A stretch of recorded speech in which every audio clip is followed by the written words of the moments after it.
Hello there, gang, and welcome to another episode of Displaying-Model-Behaviour, the Earth's mightiest action figure video podcast. So take off your pants, crack a beer, let's talk toys, let's talk about the top 25 best Marvel Legends of 2022. Yep, that's why I'm wearing the old Marvel jacket here, because this is what it's all about. This is my favorite action figure line. I know you wouldn't think that because of the less than complimentary things I sometimes say, but that's because I'm rooting for them to do their best, because I want this to be the best figure line out there with the best bang for your buck. So when they fall short, I'll call them on it, but when they do great work, oh my goodness, I'm gonna sing their praises to high heavens. Let's not stand on ceremony. Mr. Wayne, let's talk about him. Now, even though these are the top 25 best Marvel Legends in my opinion, I don't own all of them. I have seen them all in hand, but some of them I never bought because they don't fit my collection, and others I bought just for the review and then moved on. But even though I sold them, it doesn't mean that I didn't appreciate how good they were. So first of all, we have the 616 comic book Black Panther. This is one that I didn't need to get for my collection. I was tempted because I don't have a Black Panther in my Avengers team. However, I thought, you know what, I don't particularly want to pick up this one because maybe I want to go a little more bells and whistles, get a nice little Yamaguchi one. I don't know, if I'm feeling a little froggy, I might jump on it. But that being said, as far as a classic comic book Black Panther goes, people have been singing the high praises of this guy, and I can see why. There's something I'm going to be saying a lot in this countdown. Simple but effective, and that's what this Black Panther seems to be. He's not crazy and elaborate, but he does the job in just the right way. No shortcuts taken, no cheaping out or anything. This is a nice, solid Black Panther figure, and he gets to start off the list. Now we got one that might be a little bit controversial, but I'm going to throw him in, and that is the Retro Rhino. Yeah, I know, this is tough because it's an old figure that came out like 6 years ago, and I was ragging on Hasbro just the other day for doing this kind of re-release with a Build-A-Figure of Chod, which was the Abomination with the bad knees. And what does this Rhino have? Bad, ugly knees, but you know what he's also got? Oh, he's got a lovely paint job. And he's got two different heads with beautiful sculpts that have lots of paint going on in there. So he just kind of won me over. Also, because when I purchased him, when he first went up for pre-order, I think there was a mistake with the price, and we got him here in the UK for like 20 bucks, which was insane. So for all that considered, he gets a strong place on this list. If I had to pay like 40 for him, well, for a start, I probably wouldn't have, but that would have changed things. But with these circumstances being what they are, I love the grey wash, the sculpting, the texture on him, different hands, open and fists, and the different heads. Yeah, wonky knees aside, I really love Rhino. Now we got one that I haven't ever owned, but so many people have been singing his praises, and that is Amazing Fantasy 15 Spider-Man. Honestly, I don't get it. I don't get it. We got so many Spider-Men out there. I don't know, but everyone has been telling me this is the quintessential Spider-Man, and you know I can't fight against the tide, man. Especially because I do see it. I'm saying I don't get it. I do. He's the smaller stature, so that great younger kind of Peter Parker. He's got the underarm webs, which just, I mean, that is Amazing Fantasy 15. Right there. So they nailed that in that regard. So I think for me, because I don't want a super retro collection, I want a more contemporary one. That's why I say contemporary. No, Dave, you want a more sort of 90s collection. To me, that's contemporary. The world stopped. Time stopped moving when we hit 2000. It's like, nope, this is where we're at. So yeah, I don't own Amazing Fantasy 15, but so many people seem to love him. He gets to go on the list. Now, one that I did pick up was Jigsaw. And Jigsaw, you gotta love, standalone figure. Just boom, there you go. Unfortunately, he was also, was it a Target or Walgreens exclusive? So that's not so great in the US. But in the UK, Bam, just order him online. Happy days. And yeah, you get your money's worth with him because he's got all the extras, all the weapons. That's what's really fun. Everything that came with the deluxe Punisher. You got the baseball bat, the machete, the guns. You got little blast effects as well. A really nice overall package with a super gnarly, gory looking Jigsaw face with the eye and the stitches. That's what's really fun. I think we had the body reused before. I can't tell you off the top of my head who it was, but that's okay because you get so much else with it, with the great looking face, nice paintwork on there as well. Jigsaw, he was a little surprise hit for me. Now we got a funny little anomaly from this year, and that is Mojo, specifically from the 4-pack, which came out at the same time as the single release. Very strange that, maybe some little screw up somewhere, but nonetheless, this Mojo, he's beautiful in a disgustingly ugly way. I mean, just wonderful. The sculpting and tooling that went into making this guy, it's a great job. Hasbro, great job. I'm digging it. Yes, he's part of a 4-pack, which is more expensive, and that's kind of like, but then again, you can buy him in the single form. But then again, that doesn't have such a nice paint job. But, you know, you can compromise wherever you want. What I'm looking at here is just what goes into this figure. And just the paintwork, the sculpting, everything that I've said before, it looks terrific. I'm really impressed with how they put that together. That's a great looking Mojo. Now we got one from a box set that I kind of maligned when I did the review, and that is Elektra from the Daredevil 3-pack. Okay, I wasn't a big fan of DD or Bullseye, but I think Elektra, it really is the head sculpts that do it. Because besides that, she's just the plain female body with a little sash. That's pretty much it. But those, I was going to say Frank Miller, but I think they're maybe not Frank Miller. I was getting confused in the review, I think. But the exploding bird's nest and the cool badass bandana look, I just think they look really cool. I'm a sucker for a cool looking female figure, and that, I think, is a cool looking female figure. So I really, really dig the paintwork and the art that went into making those faces, because it's so easy to make female faces look like mannequin dolls. And I don't think that was the case here. They both have that steely, determined ninja kind of look. That was a big success in my eye. That was a highlight of that 3-pack. Now, as I said before, simple but effective, and nothing relates better to that than Symbiote Spider-Man. Yes, we had the pizza version, but now we've got the, I was going to say Renew Your Vows, now we got the retro version, which is very, very similar, but, you know, a little bit different. Nonetheless, though, he's just really pretty. Because he's so simple. Just a plain painted buck with the white and the white eyes, it just stands out. And I think that counts for a lot sometimes. It doesn't always have to be bells and whistles. It just has to be doing what you do really well. And the line work on the spider logo, it's really neat, very sharp, very, very, you know, precise lines, no splotching or spludging. Those aren't words, but you know what I'm saying. So the way you can articulate and put him in different poses and positions, that's a great versatile body that you can really do some good posing with on that retro figure. So yeah, simple but effective, black costume symbiote Spider-Man, he's really good. And what would symbiote Spider-Man be without Shocker?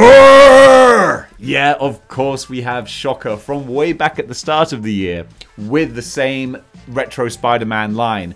A lot of people, they said, oh no, he should have had black lines on him. I'm one of those folks who's like, you know what, I don't mind. I don't mind not having the black lines, because it actually looks more realistic to my eye. It looks like he's wearing this quilted kind of costume, whereas I feel if black lines were drawn onto it, it would look a bit too animated, and I'm not a fan of that animated style.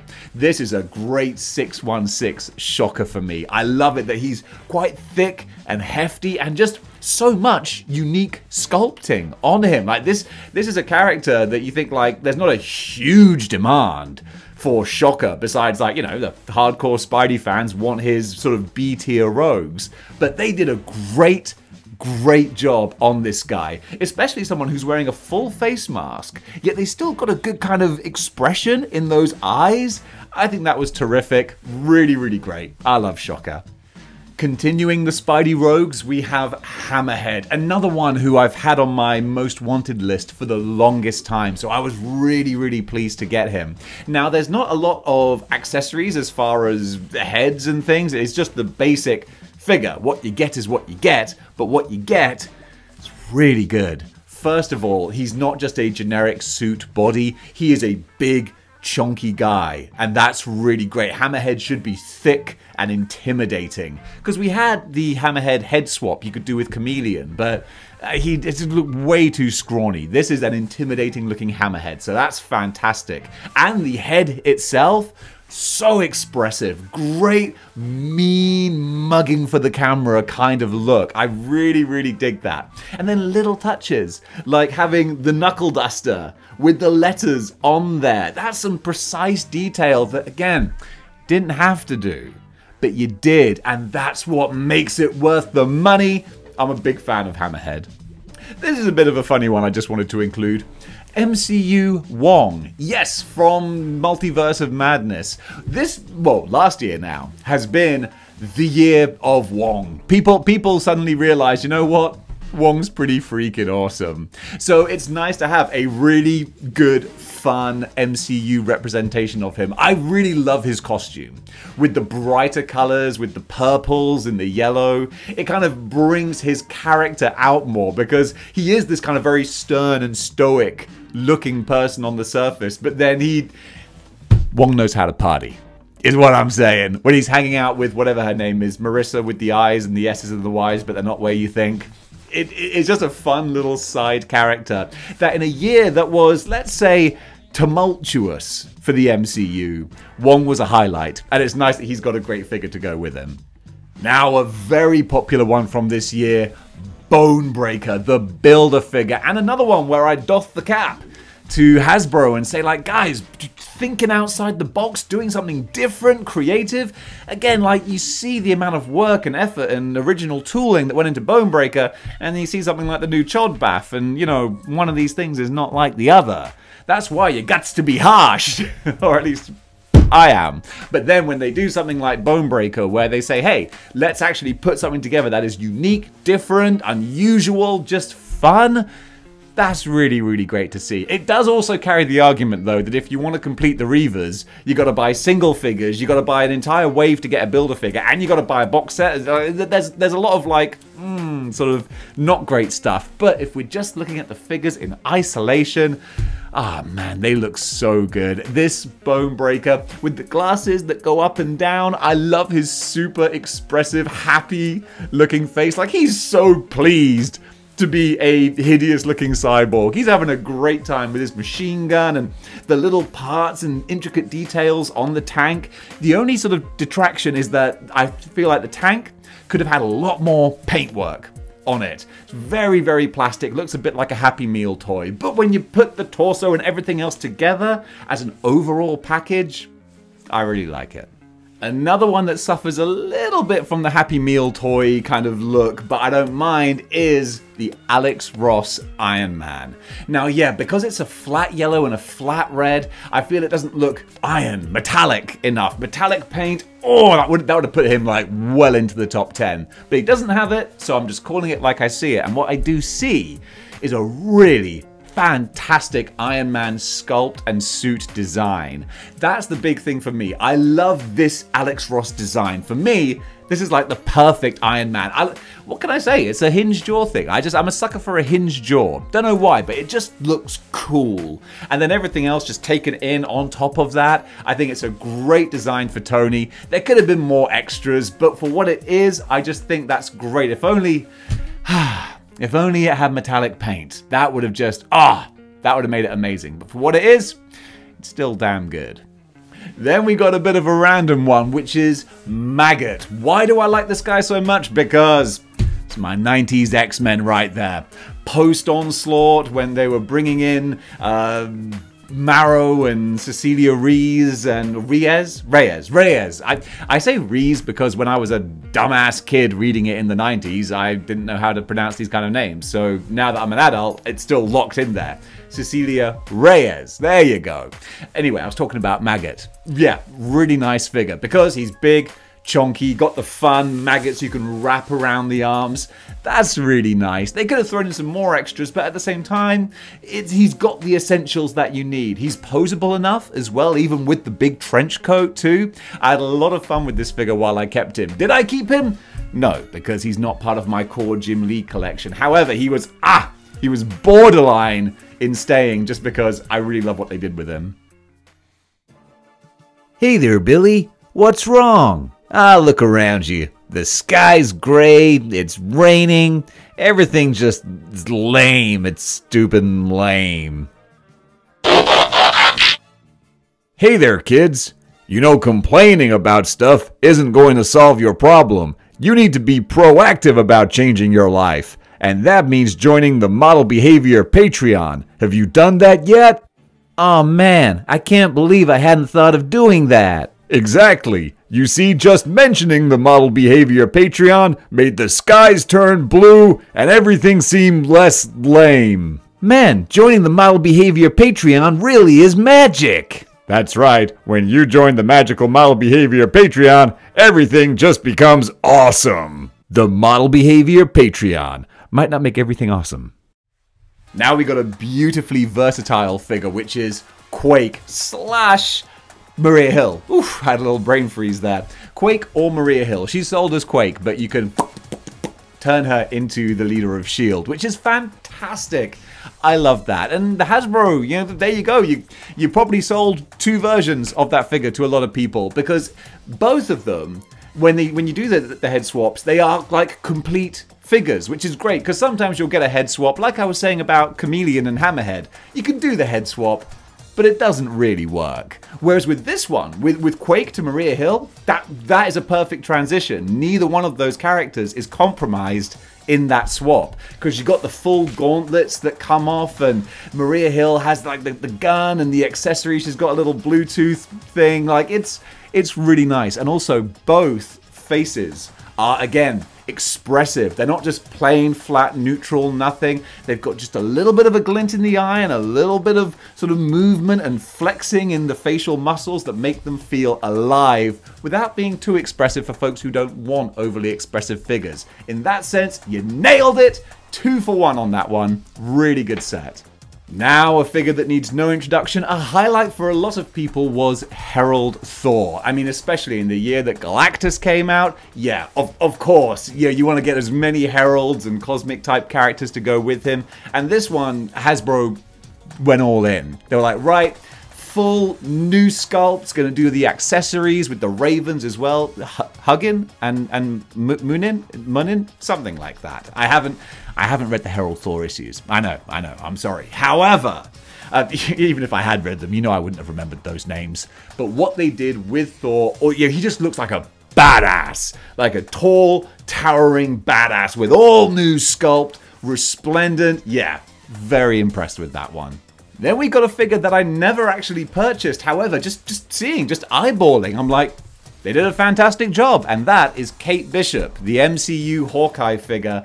I was really, really impressed with their facial likenesses, with their real scan tech, whatever it is that they're using. They've definitely taken a step up in 2022. They're Disney Plus characters. Whether you like the shows or not, I think their representations were terrific. And I love the Hawkeye outfit that she wears, which is just like, again, just taken from the comics, zhuzhed up a little bit for the TV, and then bam, there she is. Really great, expressive looking face, so realistic, fantastic paintwork. Yeah, I was really impressed with that. And now we got a big boy who I definitely did have in the collection, at least for a short time, and that is Null, the god of the symbiotes. They did a fantastic job with this guy, top to toe, all from scratch, brand new sculpting, and he looked terrific. They so did him justice. If I had more money and space, I would have the full Spider-Man / Venom saga of characters, but I cut myself off at like the year 2000. Otherwise, there's just nowhere to put him. But Null, yeah, absolutely. They could not have done him any better. Unless they allowed you to port Venom's wings into his back. Then that would have just been absolutely fantastic. But what we did get, just the generic, normal Null, who I appreciate. He normally doesn't have wings, but there is some art where he does. That would have looked wicked, but I digress. The 2 different faces, what I love about the 2 faces is they are both so unique. You've got the very stoic, regal, pursed lips, looking down from on high type Null. And then you've got the crazy, Jokerish, teeth showing, no lips, wide-eyed, manic king of the symbiotes. So either one of those completely changes the look of the figure. Then the paintwork is just, it's difficult when you've got a character who is so mostly black. However, he is only mostly black. So you've got some greys in there and some gunmetal and of course the red of the symbiote. All of it just makes it pop. I really, really love what they did. Great, double thumbs up for that. And what would the King in Black be without the other King in Black? And that is of course the Venom who came with him with those huge big wings that just as a centerpiece of a Venom type collection looks terrific. You've got the MCU, not MCU, kind of MCU, you know what I'm talking about, the Sony movie Venom body, which everyone said, oh, that would make a great comic book Venom too. I felt when I had him in my collection, he's a little too tall. But with the wings as like the god version of Venom, well, that's okay. He should be jacked up a little bit, kind of a Rodimus Prime thing going on there. But also, two different heads, both of which have very, very different expressions. That's great. Plus, it's got a couple of things that I really like with my Venoms, which is a textured, leathery kind of skin and Venom toes. You know, I'm a toe bro. When the symbiote was no longer pretending to be a costume, why would it not have toes? They're actually there for a reason. They help us grip and stand up. So yeah, I'm happy for my Venom to have toes. And so as an overall package, yeah, this one with the wings as well. Oh my goodness. Really, really impressive. Unlike this entry in the review where I just ran out of words to say. He's good. Now we got one that might be controversial for being so high up because he's technically just a re-release, and that is Retro Beast. Yeah, I know, like the main base figure came out a few years ago, but oh, if you're going to release a figure, my goodness, this is how you do it. This is how we do it. So wonderful. It's the lab coat. It's cloth goods. Hasbro, if you're gonna jack up the prices, then you got to give us a reason to want to pay more. You got to say, okay, we're jacking up the prices, but look at what you're getting. We're getting different materials, different fabrics, textures. You're actually making the figure feel more alive. That lab coat is wonderful, but that's not it. Then we have the fantastic Hank McCoy, more relaxed, classic-looking Beast face with the glasses as well. You know, when I thought about buying him originally, I thought, well, I'm not going to because I'm going to pose him with the Sentinel, and with the Sentinel, he's not going to be wearing his lab coat, and he's going to need his rah sort of expression. So what's the point? And then I just saw the overall package, and I was like, no. That's so beautiful. I gats to get it, and I'm so glad I did. I'm looking at him now, and with the coat blowing in the wind, he just looks so great. He's got one of his beakers in hand. Those are a great touch as well. Absolutely adore this character. Re-release or not, he deserves a high place in this list. Speaking of kind of re-release figures, 20th anniversary Captain America. Oh my goodness, Cap! He's got his, what I feel is, at the moment, the quintessential looking Captain America. Yes, it's kind of a retooling of the 80th anniversary one, but what a great retooling. The different heads, the unmasked Steve Rogers head, I think that's terrific. That's Captain America right there, with the nice cowl that can come down as well to complete that look. Definitely loses a few points, and maybe I should have shuffled him down the list a little bit for not coming with a complete whole shield without the holes in it for the accessories. I don't mind the accessories, but come on, this is meant to be like your 20th anniversary quintessential Captain America. He should just have a complete shield, you know what I'm saying? But then with the fish scale sculpting on his armor and just the bright popping blue colors, really love it. Throw in the full package with the gorgeous 20th anniversary packaging. Yeah, he's terrific.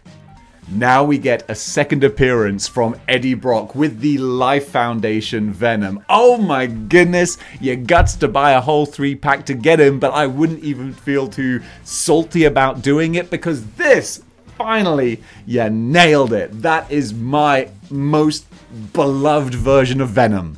This is the crazy 90s psycho symbiote Venom that I always wanted, with the head sculpt with the symbiote wrapping around it. That was the icing on the cake. That was what I was always asking for when I was doing my top most wanted figures. I would always say, gimme the Venom with the symbiote wrapping around. That's what I want to see, and they did it. They recreated it beautifully. So that with another great fully masked Venom head with a huge big tongue lashing around, both of those look terrific. And of course you got the open hands and you got the fist hands. That right there is a complete Marvel Legend. If they sold him on his own full price, I would have been like, boom, that's like exactly what it should be. 2 heads, 2 pairs of hands, great sculpting. Love the paint on the eyes. Like, he looks so manic. Kind of like someone I know. So yeah, absolutely perfect Venom. Adore that guy. Sticking with Spider-Man, we've got the Lizard, the retro Lizard. I was a bit disappointed that they didn't just recreate the Bath, because I loved the Bath. However, as a completely standalone brand new figure, I mean, they really nailed it. Again, 2 heads that are completely different. So you got the slightly wacky looking Ditko 1960s kind of one, and then you've got the more contemporary snout and tongue looking Lizard. That's great. Throwing in the same beakers as Beast came with as well. The raggedy lab coat. Just really good job, guys. Another really great. This is what the Spider-Man retro line should be at its best, is just quintessential versions of classic characters. That's what it should be, and that's what this Lizard was. Absolutely fantastic job. Well deserving, and I know he's a lot of people's favorite figure of the year as well. So yeah, he goes right up at the top. Now we got an unusual one, because this is right up in the top 3, and I don't even own it. But I've seen him with my own eyes, and that is MCU Moon Knight. So that's why I don't own him, because he's MCU. But in hindsight, maybe I should have bought him just for the review, because I'm so impressed with seeing what they've done with the amount of sculpting and the intricate paintwork. It looks like he's wrapped up in bandages, as well he should be, but then with that more armored kind of look as well. I just think, if I didn't have the Mezco Moon Knight, I probably would have got him just to fudge into my regular 616 display, because he just looks so good. I think they did a fantastic job with this Moon Knight. It's one of those simple things where, like many action figures, I love what they've done. I think he's fantastic. I'm just not going to buy him because it's money and space. It'd be a nice to have, but not a need to have. But if we're talking about the Marvel Legends that have impressed me the most this year, he's definitely one of them. So yeah, top 3 place, I think. Well deserved. Then in the penultimate spot, we have Renew Your Vows Spider-Man. Of course, it's the quintessential Spider-Man until they bring out the next quintessential Spider-Man. But when you look at what you get with this figure, he really is he's great. First of all, a lot of people kind of sleep on the unmasked Peter head. That's a fantastic unmasked Spidey looking head. I think they captured what I picture Peter Parker to be. I think that was a really, really great job they did with that. But then the rest of the figure are wonderful. The big 90s Spider-Man eyes, that's my Spider-Man. And then I never thought I would care in the slightest about toe articulation until I had a figure with toe articulation, and it just makes it feel more alive, makes it feel more real. I was so impressed by that. I thought that was really, really great. So all of those elements thrown in together, and then with a whole bunch of different hands as well to complete whatever Spider-Man look you want to go for. He is just beautiful. In my opinion, I would have liked a slightly lighter, brighter blue, but that notwithstanding, that's just nitpicking my own personal tastes. As a quintessential Spider-Man figure, yeah, you can't go wrong. Renew Your Vows, absolutely fantastic. And finally, the #1 best Marvel Legend of 2022 is not Galactus. I should have said at the start, actually. I'm not including Galactus because he is a thing unto himself. It's apples and oranges. You can't compare that guy to other Marvel Legends. So he'll get his moment in the sun in a different video, don't you worry. So the actual regular Marvel Legend that I thought was the best of 2022 is hands down Doctor Strange. 616 comic book classic Doctor Strange, who came out right at the start of the year. And back in January when I got him, I was like, this could be the Marvel Legend of the Year. And 12 months later, he has managed to hold on to that crown the whole time. I don't think, in my personal opinion, of what I love and what I appreciate in an action figure, he hasn't been topped. Look at what you get with this guy. You get the basic Doctor Strange, but then you got two different heads. Yeah, is it two? You got the closed eyes, and you got the mask, the blue and black Doctor Strange mask, but then you got all the accessories as well. You've got the swirly whirly magic power effects. You've got the axe. You've got the wand of Watum. That's so great. I was blown away by the amount that they crammed into this package, and on top of that, it was for a regular price. This was back in January, a year ago. This was before we even had the most recent price increases. So what you paid for what you got was bonkers. The overall full package, I mean, oh my goodness, if this much love, care, and attention could go into every Marvel Legend, money and space be damned, I would be buying all of them because they're absolutely fantastic. And then the rest of the figure, just all the original sculpting that's gone into making him what he is. I adore that. Absolutely fantastic. Easy choice for me. The best Marvel Legend of 2022 was Classic 616 Doctor Strange.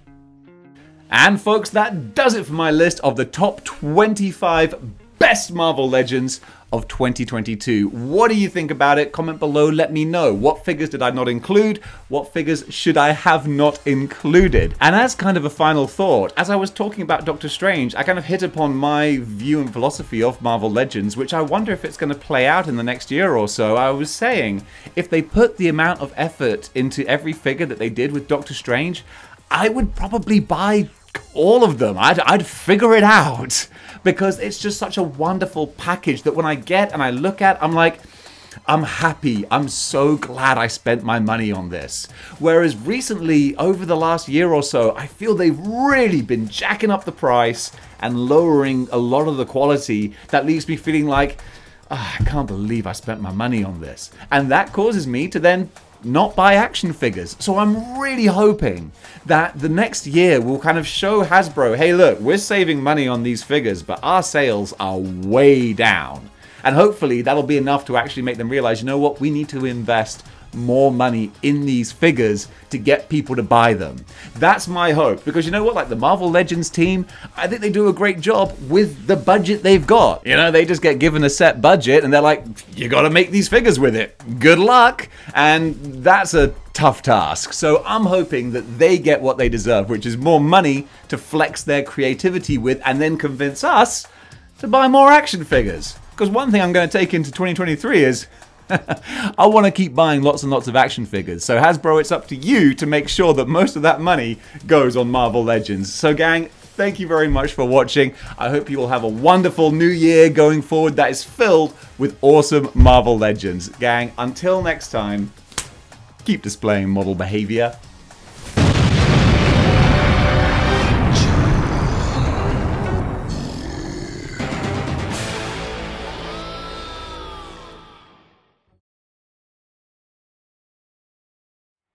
If you enjoyed this video, be sure to like, share, and subscribe. And also, go over to the Patreon and throw some money at Dave. He would like that. Or stay here on YouTube and get yourself a YouTube channel membership. Those are good too. And also go over to Instagram and join that and the Facebook group. Oh, he's got loads of stuff. They're all in the check the link in the description below. And get a t-shirt. Not enough people are buying t-shirts. And also, if you want to see Dave's other channels, then there is Displaying Miscellaneous Behavior and Model Behavior Wrestling. All the links are down there in the description. Just go look at them. Alright, see ya. There's no door that way. Just bye. Cup